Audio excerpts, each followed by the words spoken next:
আজি আপোনালোকক মই এটা ডাঙৰ কথা ক'ব ওলাইছোঁ।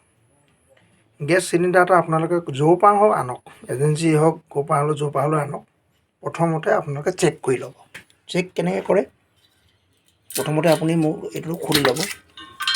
খুলি লৈ ইয়াত পানী অকণমান দি চাব। পানী দিয়াৰ লগে লগে ইয়াতে গম পাব অলপ অলপ বুবনি মাৰিছে, দেখিছে?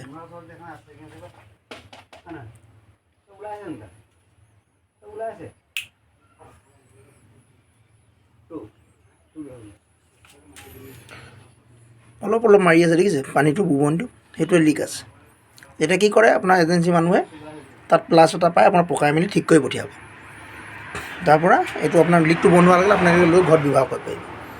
আৰু কেতিয়াবা এনেকুৱা হয় আপোনালোকে চেক কৰি নানে, ননাৰ পিছত ঘৰত যেতিয়া আপোনালোকে লগাবলৈ লয়, খোলে, তেতিয়া এইফালৰ পৰা গেছ পূৰা অভাৰকৈ চাউণ্ড কৰিব ধৰে, মানে আপোনাৰ একদম চকৈ চাউণ্ড এটা কৰিব, অভাৰ লিক।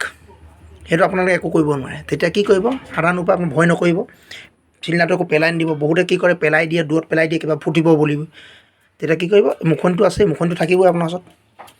এই মুখনিটোৱে লৈ যিমান ডাঙৰ লিক হওক, চকৈ বজক যিহওক, এই মুখনিটো লগাই দিয়াৰ লগে লগে সেই আপোনাৰ চাউণ্ডটো কমি যাব। যিটো লিক হৈ থাকে সেইটো বন্ধ হৈ যাব। তাৰপিছত আপোনালোকে এজেঞ্চিত খবৰ কৰক, আহি তেওঁলোকে এইটো ৰিটাৰ্ণ কৰি লৈ যাব। কিন্তু হয় কি, আপোনালোকে মুখনিটো খুলি পঠিয়াই দিয়াৰ লগে লগে সেই গেছখিনি যিখিনি থাকে ওলাই শেষ হৈ যাব। শেষ হৈ যোৱাৰ পিছত এজেঞ্চিও এটা আপোনাৰ সেইটো লৈ যাবলৈ টান পায়, কাৰণ ইয়াত বহুত টকা পইচা সোমাই থাকে। সেইকাৰণে প্ৰথম অৱস্থাত কি কৰিব, আপোনালোকে ভয় নকৰিব। কিবা কাৰণত লিক হয়, চাউণ্ড কৰে, আপোনালোকে মুখনিটো লগাই থৈ দিয়ক, তেতিয়া আপোনালোকৰ লিকটো নহয়। আৰু একো ফুটা নিজে নিজে কেতিয়াও নুফুটে চিলিণ্ডাৰটো। চাই ল'ব, যদি মোৰ কথাটো শুদ্ধ হয় লাইক এটা দিব। ধন্যবাদ।